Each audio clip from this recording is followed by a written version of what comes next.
नमस्कार, मैं मानसी सैनी। आप देख रहे हैं Roorkee hub show love your health doctor Ashank Kairan के साथ। नमस्कार। भगवान के एग्जिस्टेंस में तो सभी बिलीव करते हैं, कुछ थोड़ा कम करते हैं और कुछ थोड़ा ज़्यादा करते हैं, लेकिन भगवान के बाद हमें दूसरी ज़िंदगी देने वाले हमारे डॉक्टर्स हमारे फर्स्ट लाइनर हीरो होते हैं। कोविड के टाइम के बाद तो आई थिंक कोई चीज़ होगी नहीं कि जिसमें मैं आपको बताऊं कि डॉक्टर ने कैसे हमारे फर्स्ट लाइनर हीरो बन के हमारा काम किया था। तो without any further delay we start. तो आज डॉक्टर अशंक कैरन, हम आप ही से शुरुआत कर रहे हैं, तो what would like to tell, आज आप क्या बताना चाहेंगे कि बच्चों में क्या, क्योंकि आप एक दिन में कई बहुत सारे बच्चे देख लेते होंगे, कि क्या कॉमन चीज़ें हैं जो बच्चों में पाई जाती हैं, किस तरीके से बच्चों को प्रोटेक्ट हम कर सकते हैं? देखिए, बच्चों में अलग अलग एज ग्रुप के बच्चे और अलग अलग टाइप की बीमारियां अलग अलग टाइप के मौसम में, तो अगर हम देखें कि जो बहुत ही छोटे बच्चे जो पैदा होते हैं, तो उनमें तो जो उनके पेरेंट्स हैं उनको ये देखना होता है कि उनको आप कितना शुरुआत में गर्म रखें, कितना आप उनको कितना फ्रीक्वेंटली उनको दूध पिलाएं।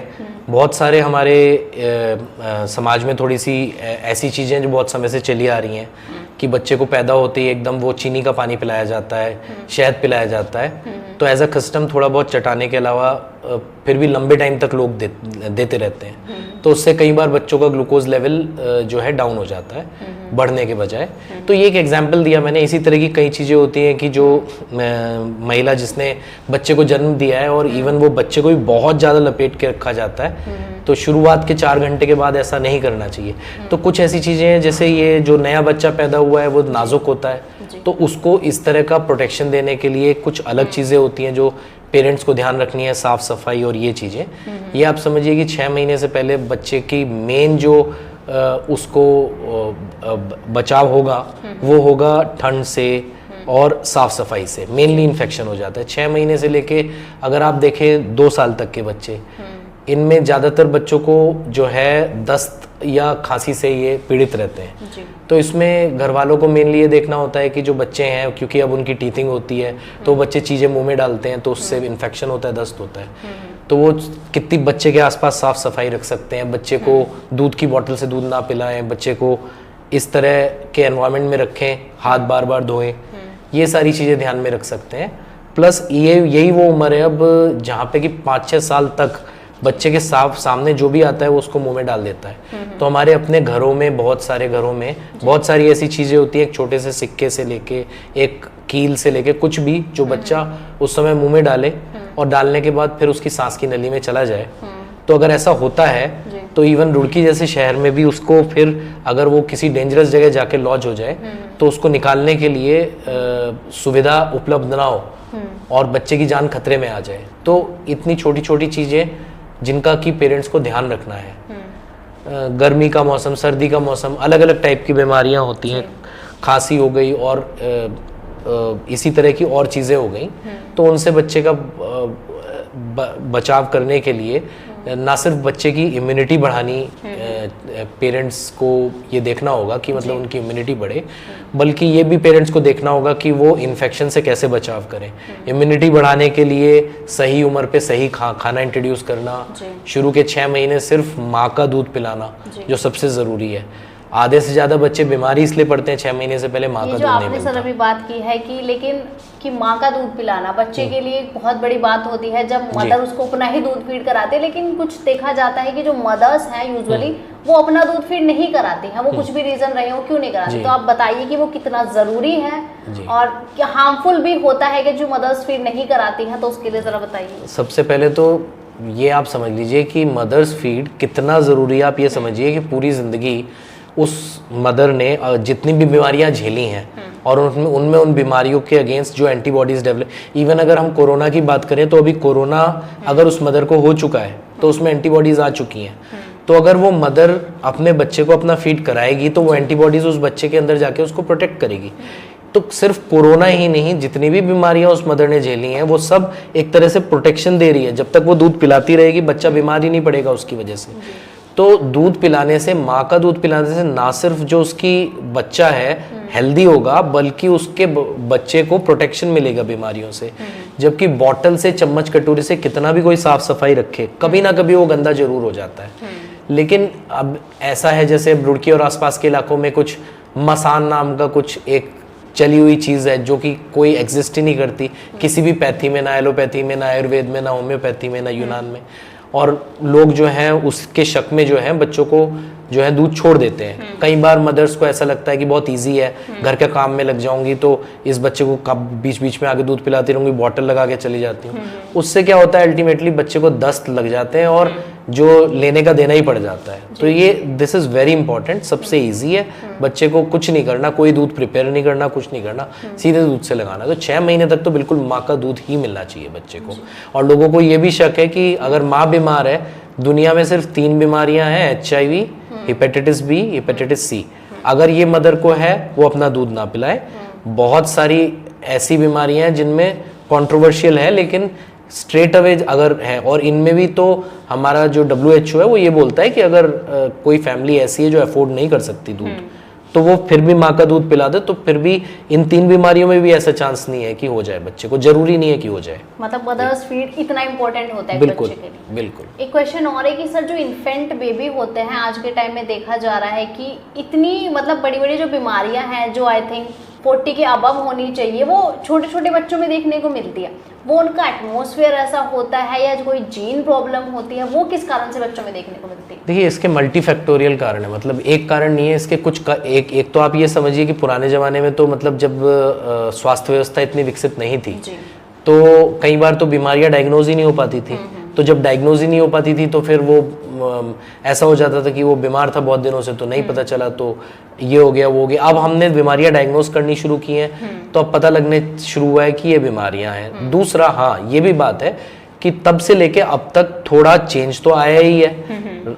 अगर आप इन्फेंट्स का नहीं बट एग्जैक्टली अगर आप थोड़े बड़े बच्चों का देखें तो उसमें आप देखेंगे कि अब मोटापा कॉमन होता जा रहा है। ठीक है, उसका एक बहुत बड़ा कारण ये है कि फिजिकल एक्सरसाइज बच्चों में कम हो रही है। पहले अगर आप अब से 15 साल पहले ही जाएं, 15-20 साल, तो कम से कम पूरे मोहल्ले में लोग ये कल्चर होती थी कि इकट्ठे हो जाते थे बच्चे और खेलते थे और कम से कम 2-3 घंटा तो खेलते थे शाम को। तो अब तो ऐसा कोई कल्चर रहा ही नहीं है। हाँ, और अब बच्चों के हाथ में मोबाइल आ गया है, लैपटॉप आ गया है, तो वो 2-3 घंटे जो वो बैठ के वो मोबाइल लैपटॉप जब देखते हैं, वो देखते देखते उनको भूख लगती है और उसके ऊपर से वो फास्ट फूड खाते हैं। तो वो जो एक पूरा एक इस चीज़ में चेंज आया है। पहले जो फास्ट फूड हुआ करता था वो इस तरह का हुआ करता जो फिर भी थोड़ा हेल्दी था। अब जो फास्ट फूड हो गया है वो इस तरह का हो गया है कि वो बिल्कुल अनहेल्दी है। तो वो एक तो ओबेसिटी, ये एक बहुत बड़ा मतलब प्रॉब्लम चल रही है। बहुत सारी और चीज़ें हैं, कॉन्स्टिपेशन हो गई, और इन चीज़ों के चलते आई प्रॉब्लम्स बच्चों को हो जाती हैं बहुत कॉमनली।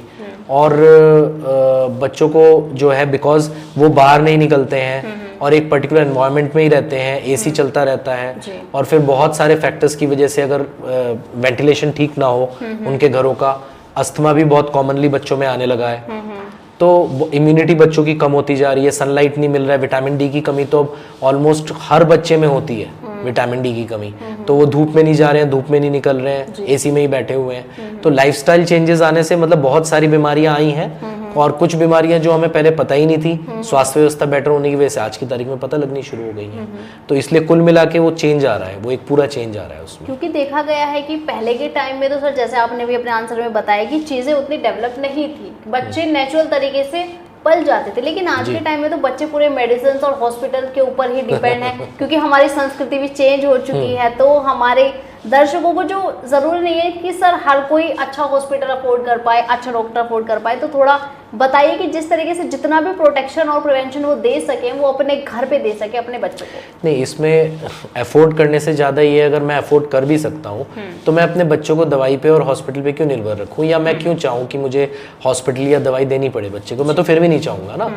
तो हम इस चीज़ का पूरा ख्याल रखें कि शुरू से, जैसे हमने एक बात कही कि शुरू के 6 महीने सिर्फ माँ का दूध मिले। 6 महीने के बाद जब हम बच्चों को ऊपर का खिलाना पिलाना शुरू करते हैं, उसमें सफाई बहुत इंपॉर्टेंट है, और धीरे धीरे ग्रेडेड वे में हम आगे बढ़ें। ये नहीं कि हम शुरू में ही बच्चे को पहले ही रोटी या खिचड़ी खिलाना शुरू करें। उसका एक ग्रेडिंग होती है कि कैसे हमें लिक्विड से, सेमी सॉलिड से और सॉलिड्स की तरफ जाना चाहिए। हम बच्चे का दूध बंद ना करें, मदर्स मिल्क 1.5 साल तक फिर भी दिया जा सकता है आगे। फिर बच्चे को ये है कि जब आप घर में उसको रख रहे हैं तो ऐसा नहीं है कि वो पूरे दिन घर के अंदर ही रहे बंद होके। शुरुआत से ही अगर बच्चा थोड़ा बाहर निकले, बाहर पहले दादी नानी उनको बाहर ले जाते थे, ठीक है, बाहर घुमाते थे, सनलाइट मिले, प्रॉपर सनलाइट का एक्सपोजर हो, घर का वेंटिलेशन प्रॉपर हो। अगर आपके घर में एसी है, गर्मियों का मौसम है, तो ऐसा नहीं होना चाहिए कि घर में कभी भी 24 घंटे में वो खिड़कियां खुले ही ना।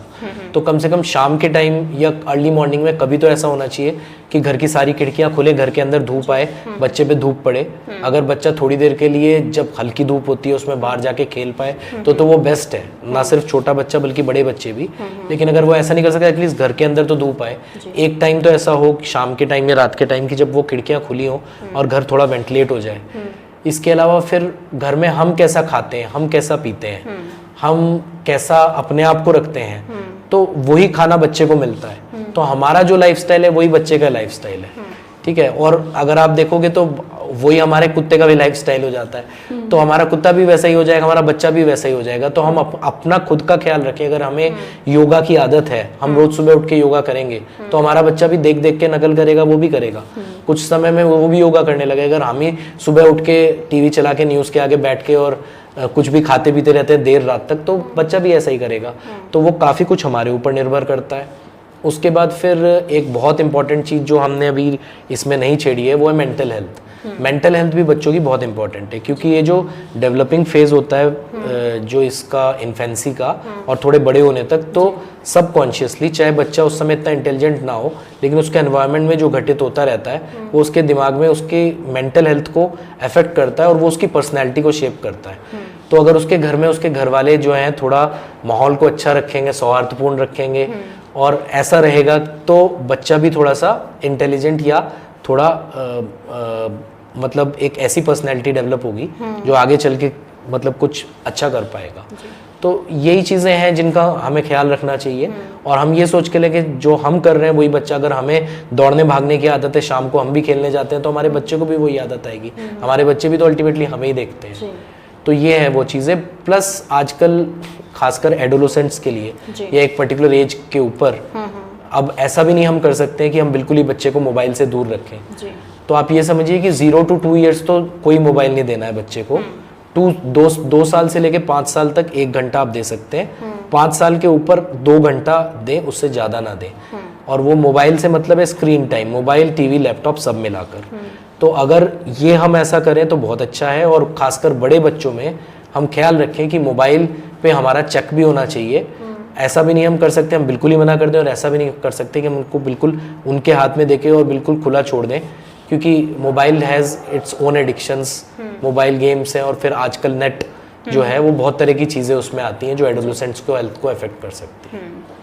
एक बार आखिरी क्वेश्चन ये है, ये मैं पूछना भी चाहती हूँ काफ़ी टाइम से, क्योंकि बच्चा एक जो होता है वो इन्फेंट बेबी हो या किसी भी एज ग्रुप का हो, बच्चे को ले लेते हैं इन्फेंट बेबी को कि उसका माइंड एकदम फ्रेश है, उसके आसपास की चीज़ें एकदम फ्रेश है। तो अगर एक बच्चे को एक साइड फ्रूट्स दिए जाएं और एक साइड फास्ट फूड दिए जाएं, वो हमेशा फास्ट फूड की तरफ ही क्यों उसे प्रीफर करता है, क्यों अट्रैक्ट होता है, वो ऐसा क्यों होता है सर? और अभी आइज इफेक्ट आपने बताया कि वो मोबाइल फोन के कारण होता है, तो बच्चा फ्रूट्स की साइड ना जाकर उसकी साइड क्यों जाता है, ये चीज़ क्यों होती है?